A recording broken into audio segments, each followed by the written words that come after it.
अच्छा, इसमें बिस्मिल्लाहिर्रहमानिर्रहीम, अस्सलाम वालेकुम। Communication skills and autism spectrum disorders series continued. इसमें हमने लास्ट सीरीज़ के क्लिप के अंदर हमने डिस्कस किया था कि बेसिक प्रिंसिपल्स क्या हैं जो कि हमें ख्याल रखना चाहिए while interacting with the child in any of the environment for teaching any of the skill। ख़ास तौर पे कम्युनिकेशन स्किल्स के हवाले से हमने उसको थोड़ा सा हाईलाइट किया था कि उसमें क्या क्या चीज़ हमें जहन में रखनी चाहिए। वो बेसिक स्किल्स या बेसिक प्रोसीजर्स या प्रिंसिपल्स जो हमने डिस्कस किए हैं, दोज आर वेरी इंपॉर्टेंट, और उनको ऑटिज़म स्पेक्ट्रम डिसऑर्डर के बच्चे के साथ इंटरेक्ट करते हुए किस तरह हमें देखना चाहिए, उस पर एक आइडिया मैंने आपको दिया था। उस अंदाज से काम करने से, अंडरस्टैंड करने से हमारी चीज़ें प्रोग्रेसिव वे में आगे जा सकती हैं इंशाअल्लाह ताला। Next in this clip will discuss pre verbal और pre learning skills, very very important aspects of learning. किसी गोल को अचीव करने के लिए ये फर्स्ट स्टेप है टू अचीव दैट गोल। अगर ये प्री रिक्विजिट है ना ये उसका, अगर ये नहीं होंगे तो हमें अगला स्टेप अचीव करना मुश्किल होगा। और अगर हमने अचीव कर भी लिया तो वो एक रोट वे में और एक स्पेसिफिक लर्निंग प्रोसेस के थ्रू नहीं मिलेगा। वो एक डिफरेंट वे में उसकी अचीवमेंट हमें मिलेगी। उसका रिज़ल्ट क्या होगा कि some concept of learning would be missed at this stage, जिसको हमने इतना फोकस नहीं किया। तो इसलिए ये जो स्किल्स हैं, प्री वर्बल या प्री लर्निंग स्किल्स भी मैं इनको कहता हूँ, इनका जानना, अंडरस्टैंड करना और इनको सिखाना उस बच्चे के लिए बहुत ज़रूरी है जो ख़ास तौर पे स्पेक्ट्रम डिसऑर्डर पे आता है। क्योंकि ये अगर उसको हम नहीं सिखा पाए तो वो उन स्किल्स को, चीज़ों को, जिस तरह से हमारे टारगेट्स हैं, गोल्स हैं, वो उतना अटेन नहीं कर पाता। सबसे पहले अटेंशन और आई कांटेक्ट। अटेंशन लेना बच्चे की बहुत ज़रूरी है। इसकी मिसाल ऐसे ही मैं देता हूँ कि जैसे एक बंदा नीम गनूदगी की हालत में है, नशे की हालत में है, अब उसके सराउंडिंग में क्या हो रहा है, वो क्या देख रहा है, क्या उस सारे का उसको कोई असर नहीं होगा। रिज़ल्ट क्या होगा कि हम उसको सिखाने की कोशिश तो कर रहे हैं। फॉर एग्ज़ाम्पल, मैं स्पीच सेशंस के अंदर अगर उसकी आइडेंटिफिकेशन पे काम कर रहा हूँ रिसेप्टिवली, और मैं उसमें उसको मैं चाह रहा हूँ कि वो उस चीज़ को पहचानने लग जाए, कम से कम उसका नाम लेबल ना करे, एक्सप्रेसिव में नहीं तो एटलीस्ट रिसेप्टिव में करने लग जाए। मैं उसको दिखा रहा हूँ this is Apple, Apple, Apple, Apple, this is Apple. वो अटेंटिव ही नहीं है,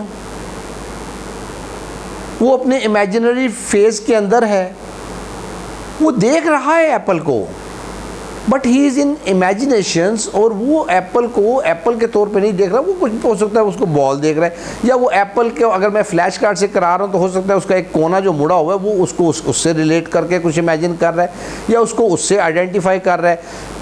तो दिस इज़ वेरी इंपॉर्टेंट कि मैं उसको रैंडमाइज करके उसके रिलेटेड एक्शंस को चेंज करके उसको इंश्योर करूँ कि वो फुली अटेंटिव है उस चीज़ के अंदर। आई कांटेक्ट लेना एक ऐसे बच्चे का जो ऑटिज्म स्पेक्ट्रम डिसऑर्डर पे है, इस पे थोड़ी सी कंट्रोवर्सी है। इन सर्टन केसेस ये लेना चाहिए, and in certain cases at start इसको नहीं लेना चाहिए। आई कांटेक्ट जो मॉडरेट लेवल के बच्चे होते हैं उनका तो इस्टेब्लिश किया जा सकता है, हो जाता है, जल्दी बढ़ जाता है, वो आई कांटेक्ट हम डेवलप कर लेते हैं। लेकिन जो सुयर इश्यूज़ के साथ होते हैं, sensory issues, specifically sense of site के हवाले से, उनको आई कांटेक्ट देना बड़ा मुश्किल होता है। फॉर द रीज़न कि अगर वो आई कांटेक्ट दें या हम उनका आई कांटेक्ट लेना चाहें, मजबूर कर दें उनको आई कांटेक्ट देने पे, तो उस आई कांटेक्ट देने की वजह से क्या होता है कि उसके जो चीज़ें उसने प्रोसेस होनी थी उसके ब्रेन में, उसकी कोई भी एक्शन की फॉर्म में, या उसके आप कह लें कि उसके उस फॉर्म में उसने को वर्बली किसी चीज़ को एक्सप्रेस करना था बोल के, या कोई एक्शन करना था, अब वो उसका जो रिस्पॉन्स है वो नहीं वो दे पाएगा। क्यों नहीं दे पाएगा? क्योंकि वो आई कांटेक्ट देने से उसकी चीज़ें सारी जो है वो शैटर हो गई, उसका वो प्रोसेसिंग का अंदाज, चीज़ें जो है वो उस तरह की रही नहीं, वो उसको प्रोसेस ही नहीं कर पाया। ऐसे बच्चों के साथ हमें जब तक हम उसके इस सेंस ऑफ साइक का जो हाइपर सेंसिटिविटी मैं कहूँगा है, उसको हम डिसेंसिटाइज ना कर दें, उस वक्त तक आई कांटेक्ट लेने की हमें एफर्ट नहीं करनी चाहिए। इसकी मिसाल किसी ने ऐसे दी थी जो स्पेक्ट्रम पे था, और once he came to out of it, और उसमें नॉर्मल लाइफ के दौरान उसने कहा जी जैसे जब मैं किसी चीज़ पे फोकस आई कांटेक्ट के साथ देखती हूँ, स्पेसिफिकली जो मुझे डिस्टर्ब करती है, फॉर एग्जांपल उसने कहा जी कि ट्रैफिक पुलिस की ये जो गाड़ियों के ऊपर जो रोटेटिंग लाइट्स लगी होती हैं, उन लाइट्स को या किसी शार्प लाइट को जब मैं फोकस करती हूँ, देखती हूँ, तो मेरे जहन में जो आइडियाज़ होते हैं, जो चीज़ मैंने करनी थी, जो मैंने कहनी थी, वो सब शैटर हो जाता है। और कैसे शैटर होता है? जैसे एक ब्लॉक्स की आपने बिल्डिंग एक कार्ड के ऊपर एक बनाई हुई है हार्ड चीज़ पे, और आप उसको इस तरह से शेक करते हैं और वो सारे ब्लॉक्स टूट के अलग अलग गिर जाते हैं। उसने कहा मेरे हालात ऐसे हो जाते हैं उस वक्त, मेरे आइडियाज़ इस तरह से अलग अलग टूट जाते हैं, मेरी बोलना क्या था वो सब ब्रेक हो जाता है, वो प्रोसेस ही नहीं कर पाती, इतना सुअर इफेक्ट इसका होता है। इसको अंडरस्टैंड करते हुए हमें अकॉर्डिंगली आई कांटेक्ट लेना या नहीं लेना, और अगर नहीं लेना तो फिर ग्रेजुअली कैसे लेना, उसका पैटर्न हमें डेवलप करना पड़ता है। अगर हम स्टार्ट से ही उसका आई कांटेक्ट लेने की कोशिश कर दें और उसके बिहेवियर्स को हम नोट ना कर पाएँ, तो या हम उसको पहले से ही सही गेज ना कर सकें उसके असेसमेंट के दौरान, तो फिर वो सारा नेगेटिव हो जाता है, वो उस एनवायरनमेंट में कंफर्टेबल नहीं होता। और आप ये देखें कि जब आप कहीं पे, एक नेचुरल सी बात है बीइंग ए ह्यूमन बीइंग, जब हम कहीं पे अनकंफर्टेबल होते हैं हम वहाँ पे नहीं जाना चाहते, हम वहाँ से निकलना चाहते हैं, हम क्योंकि हम वहाँ एंजॉय नहीं करते, कंफर्टेबल नहीं होते, कंफर्ट जोन हमारा वहाँ पे नहीं होता वो। तो उस सूरत में क्या होता है कि बच्चा सेटल ही नहीं होता। हम कहते हैं ये महीनों हो गए हैं बच्चा सेटल नहीं हो रहा सेशन में अभी तक। तो ये थोड़ा सा आइडेंटिफाई करना पड़ता है हमें इस चीज़ को कि क्या वो चीज़ उसको अफेक्ट कर रही है उतने लेवल पे जहाँ पे कि वो अनकंफर्टेबल हो रहा है, एडजस्ट नहीं हो पा रहा, सेटल नहीं हो पा रहा, उसको थोड़ा देखते हुए आई कांटेक्ट हमें लेना। सिटिंग टॉलरेंस हाइपर एक्टिविटी की वजह से, सेंसरी इशू की वजह से उस बच्चे में उतनी नहीं होती जितनी सीखने के लिए दरकार है। अब अगर वो इधर उधर घूम रहा है और मैं उसको कुछ सिखाने की कोशिश कर रहा हूँ, अटेंशन भी नहीं ले पाऊँगा, उसको फोकस भी नहीं करा पाऊँगा उस चीज़ के ऊपर, इंस्ट्रक्शन में दे रहा हूँ, और वो जब वो नहीं करता मैं कहता हूँ ये सीखता नहीं है। वो इसलिए नहीं सीख रहा क्योंकि मैंने ना उसकी अटेंशन ले पाया हूँ, ना मैं उसको फोकस करा पाया हूँ, अटेंटिव नहीं कर पाया। अटेंडिंग स्किल्स बेसिकली बहुत इंपॉर्टेंट होती हैं इस मॉडरेट टू सीवियर वाली कैटेगरी के अंदर।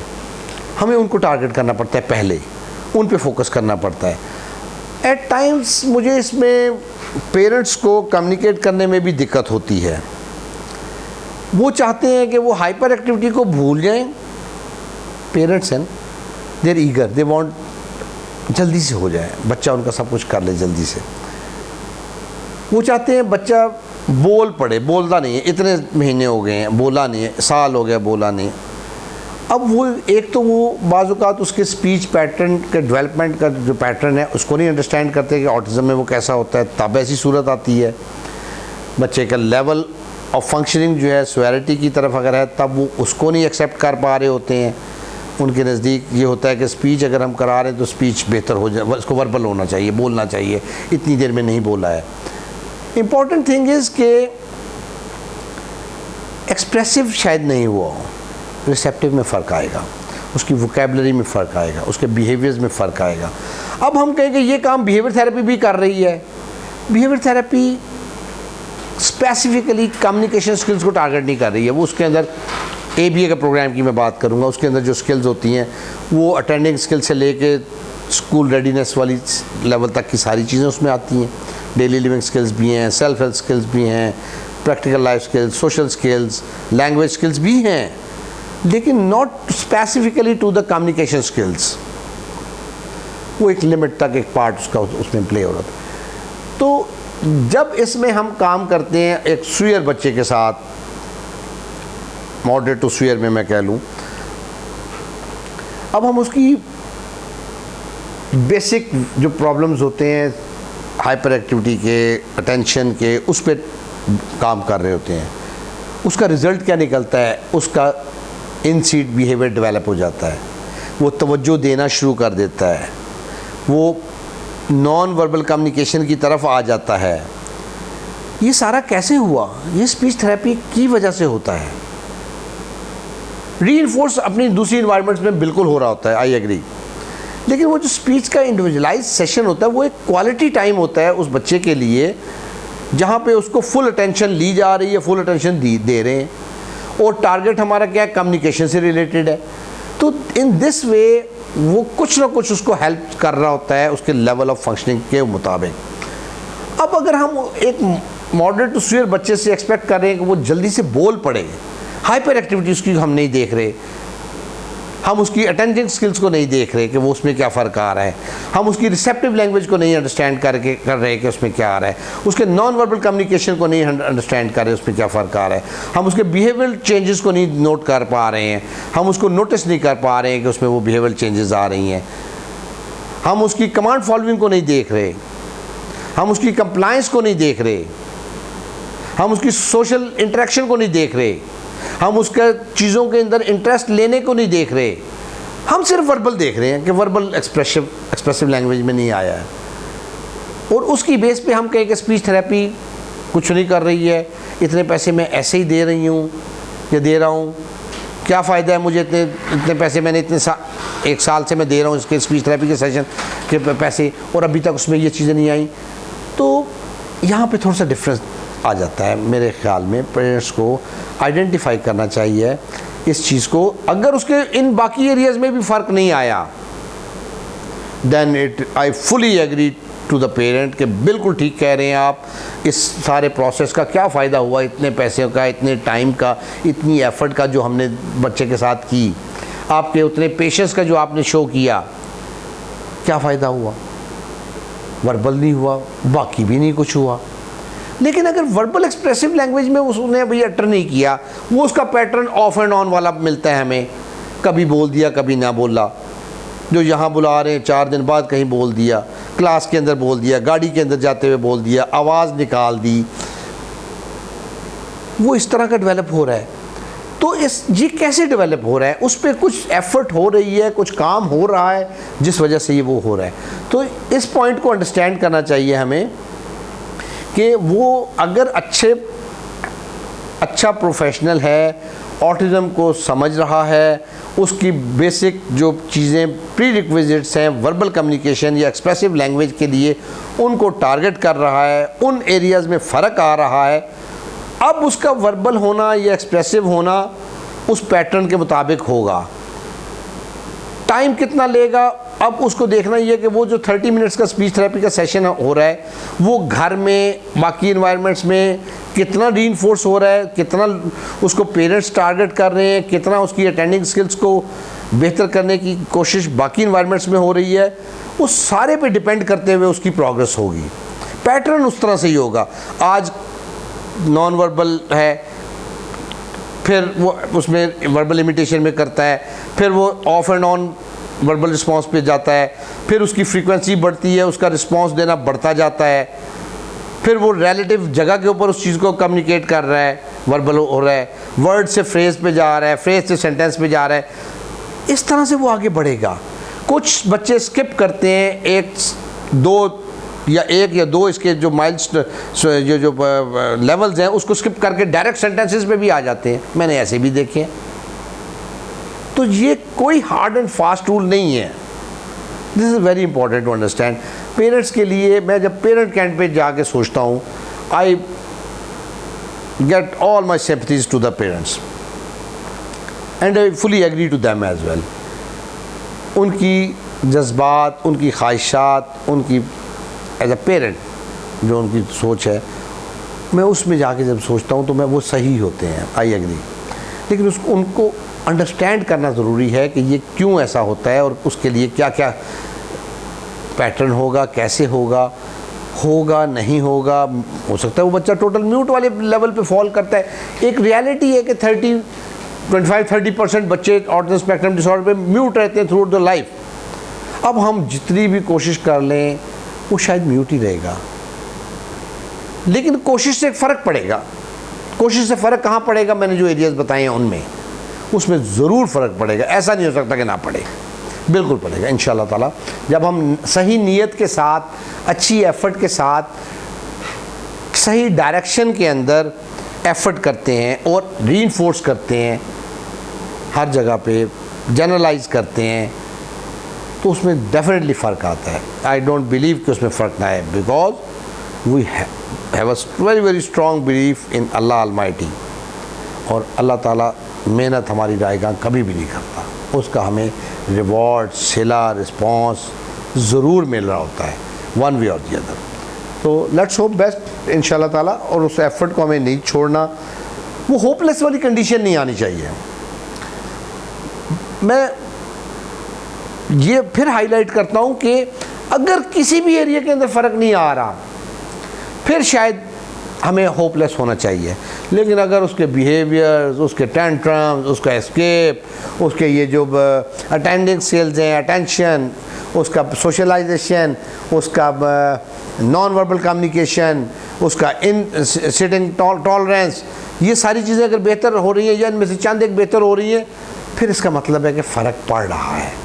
बहुत ग्रेजुअल है, स्वेरिटी उसकी ऐसी है, एज उसकी ऐसी है, इतने वेरिएबल फैक्टर्स हैं इस प्रोसेस के अंदर कि we can not make a line कि जी ऐसे होगा। नहीं, ऐसा नहीं हो सकता। It varies a lot. Every child is unique. हम एक घर के अंदर भी दो बच्चों को देखते हैं तो they have different pattern of life. उसकी थिंकिंग प्रोसेस डिफरेंट है, उनके बिहेवियर्स डिफरेंट हैं। एक ही माँ के बच्चे हैं, एक ही इन्वायरमेंट माहौल में पढ़े हैं, एक ही प्रोसेस में रहे हैं, but they are totally different. ये अल्लाह ताला ने बनाया है हमें ऐसा। अब ऑटिज्म स्पेक्ट्रम डिसऑर्डर पे हर बच्चा एक दूसरे से मुख्तलिफ है। जो पैटर्न एक बच्चे के साथ मैंने अडॉप्ट किया काम करने का, वो दूसरे पे एप्लीकेबल नहीं होता। मैं कोशिश भी कर लूँ तो नहीं होता, मुझे पैटर्न चेंज करना पड़ता है उस बच्चे के साथ। सो इट वेरीज, और ये हमें अंडरस्टैंड करना बहुत ज़रूरी है। I have tried my best कि मेरे एक्सपीरियंस में जितने केसेस के बेस के ऊपर जो मैंने कंक्लूजन्स निकाले हैं, और this is all research based और एविडेंस बेस्ड है। मेरे पास थाउजेंड्स के हिसाब से केसेस हैं जिनको मैंने डील किया है, उसके बाद मैंने ये किया। मेरे पास डाटा ऑन रिकॉर्ड नहीं है नेचुरली, बट ये मेरा एविडेंस के साथ मैं बात कर रहा हूँ। और आपको अंडरस्टैंड करना चाहिए कि ये पैटर्न ऐसा होता है। आई डोंट नो बुक्स में क्या कुछ है, मैं बुक्स पढ़ता नहीं हूँ। Anyhow, thanks for listening. Step to learn के साथ शामिल होने का बहुत शुक्रिया। आप में से बहुत से लोग उसको लाइक कर रहे हैं, सब्सक्राइबर्स हमारे बढ़ रहे हैं, दिस इज़ एप्रिशिएबल। और आप मेरी कॉज में मेरे साथ हैं, हम कदम हैं, for which I am really from the core of my heart I am thankful to you all. और आप इसको मैक्सिमम शेयर करें अवेयरनेस के हवाले से। Thank you.